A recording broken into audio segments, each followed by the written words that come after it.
Ya dali warning al General Manager del National Housing Authority Marcelo Escalada kon maga-contractor del proyekto Z3R que ay enfrenta sila kaso si hindi sila pwede kumpli kundi ila maga-responsibilidad como un kontraktor. Este el cosa y habla si Escalada na un press conference junto con el alcaldesa Maria Isabel Climaco Salazar.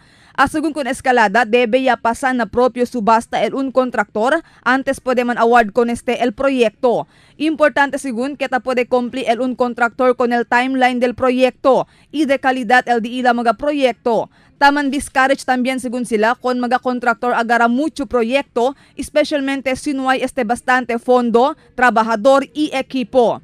Ya promete también si Escalada para personalmente mira con el asunto de alegaw substandard na proyecto Z3R. Marifita Mayo, Dateline Zamboanga.